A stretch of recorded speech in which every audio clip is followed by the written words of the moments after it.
보입니다. 한미가 통합훈련이 아닌 각자 진행하는 등 수위를 조절하는 방안도 거론됩니다. 다음 주 27일까지로 예정된 훈련을 이번 주에 종료하는 방안도 검토되는 걸로 전해졌습니다. 이에 따라 전면전을 가정한 실전 연합훈련의 사실이 불가피해졌습니다.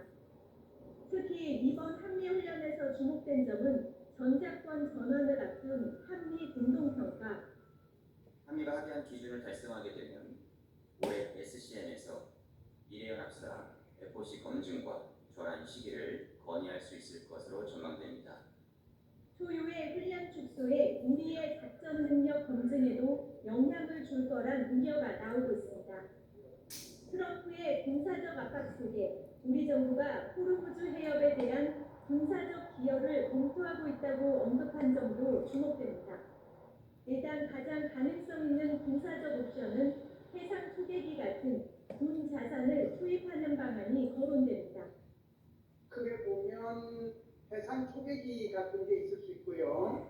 그 다음에 이제 우리 군수 지원함 같은 게 있을 수 있고, 그 다음에 기뢰를 제거하는 장비 제공 그런 것들이 있을 수 있는데, 이 부분은 이제 미국하고 상당히 협의를 해야 되겠다라고 얘기를 했기 때문에 그 내용 중에 뭐 하나가 되지 않겠는가. 전문가들은 호르무즈 해협에 대한 군 자산 투입이 결정된다 해도 나토를 포함한 국제적인 공조하에 시간을 두고 진행할 것으로 내다보고 있습니다. YTN 김혜은입니다. 이런 지시의 배경에는 트럼프 대통령의 화풀이, 그러니까 이란 전쟁의 출구를 찾을 수 없는 상황에서 우리가 희생양이 됐다는 분석이 나옵니다. 미국 하원의 여야 지도부의 반응도 엇갈렸습니다. 워싱턴으로 가보겠습니다. 홍상희 특파원. 트럼프 대통령의 한미연합훈련 축소 지시 파장이 이어지고 있는데요. 미국 언론 보도를 보니까 우리가 희생양이 됐다고 분석하고 있네요. 네, 미국 매체 악시오스는 오늘 미국이 이란 전쟁에서 힘의 한계를 드러내면서 트럼프 대통령이 동맹국을 맹비난하고 있다고 보도했습니다. 지난 2월 시작한 이란 전쟁이 6개월째 이어지면서 이란 전쟁에 협조하지 않는 동맹국에 책임을 미루고 있다는 분석입니다. 악시오스는 특히 트럼프 대통령이 이 동맹국 응징에서 최근 한국이 깜짝 놀랄 희생양이 됐다고 지적했습니다. 한국이 이란 비핵화를 돕지 않겠다고 했다며 매년 이루어져온 한미연합훈련 을지 자유의 방패 축소를 지시했기 때문입니다. 트럼프 대통령은 어제도 한국이 미국을 도우려 하지 않았다며 불만을 터뜨렸는데요. 동맹국보다 북한의 이익을 우선시하고 있다는 비판에는 김정은 북한 국무위원장과의 친분으로 상황을 더 안전하게 관리하고 있는 거라고 주장했습니다. 트럼프 대통령의 어제 발언 들어보시겠습니다. I get along with them very well. You know, what I'm doing is making things safer. We can't go around and protect all of these countries, especially when they're not there to help us.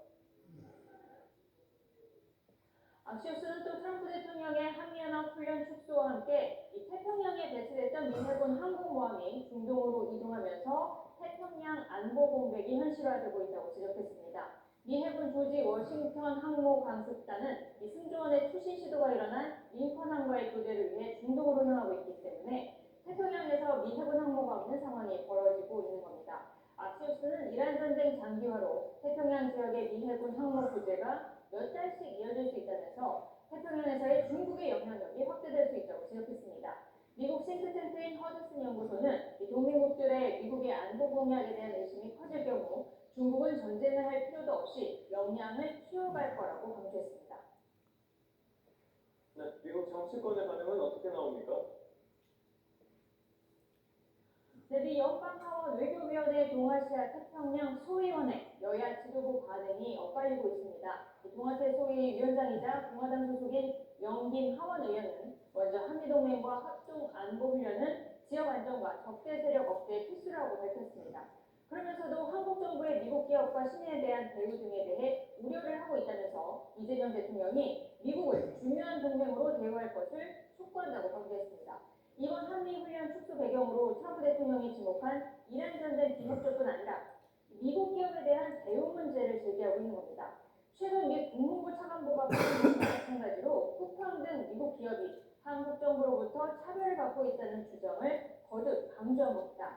영팀 의원과 달리 미 하원 동아태 소위 야당 간사인 아미베라 의원은 동맹국에 대한 배신이라며 훈련 축소 지시를 비판했습니다. 오늘 보도자료를 냈는데요. 이 베라 의원은 공산주의 독재자에게 편의를 주기 위해 미국의 억지 태세를 약화하는 건 동맹국과 인도태평양 전역에서 미국의 신뢰를 훼손하는 거라고 밝혔습니다. 또 트럼프 대통령을 향해 한반도 안보에 영향을 미치는 결정은 개인적인 관계가 아닌 국가안보 이익과 한국 정부와의 협의를 통해 해야 한다고 강조했습니다. 지금까지 워싱턴에서 전해드렸습니다. 정치권 소식 알아봅니다.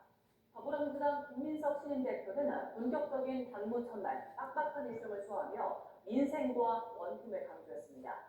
국민의힘은 이재명 대통령과 여당이 한 몸처럼 움직이려면 친일 체제가 돼서는 안 된다며 견제구를 날렸습니다. 표정우 기자의 보도입니다. 당선 뒤 첫 공식 일정으로 경남 거제 수해 현장을 찾았던 김민석 대표. 심지어 모든 케이스에 다 굉장히 크고 그때 바로 하기는 굉장히 중요한 것 같아요. 자다가 뻗쳐서 놀릴 것 같은데. 다음날 아침 국회 당대표실에서 이재명 대통령의 축하단을 들고 온 강훈식 대통령 비서실장과의 첫 상견례를 가졌습니다. 당청 간의 원활한 소통도 강조했습니다. 벽이 없는 원팀으로서의 완성과 소통이 이루어지겠구나 하는 그런 느낌과 기대와 책임감. 이어 새 지도부와 한총원을 찾은 김 대표는 민주당이 대한민국 황금시대의 기관차가 되겠다고 적었습니다. 곧바로 향한 곳은 김대중 전 대통령의 뉴욕이었습니다.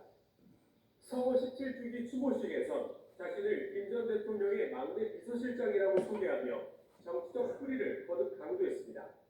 대통령님의 막내 비서실장이 대통령님 뒤를 이어 민주당 당대표가 되어 인사드립니다. 이어 백범 김구 선생 등 독립운동가들이 잠든 표창공원 임정요인 묘역을 참배했고 광주로 이동해 5.18 민주묘지도 찾았습니다. 공식 당무 첫날 일하는 집권여당 대표를 강조하며 정치적 뿌리도 부각하려는 행보로 풀이됩니다. 국민의힘은 곧바로 견제에 나섰습니다. 대통령을 거부하는 대표가 아닌 잘못된 국정에 쓴소리하는 대표가 돼야 한다고 목소리를 높였습니다. 김민석 신임 당대표 역시 전당대회 기간 중 승례후에 내걸었던 존재 유보자 탄핵과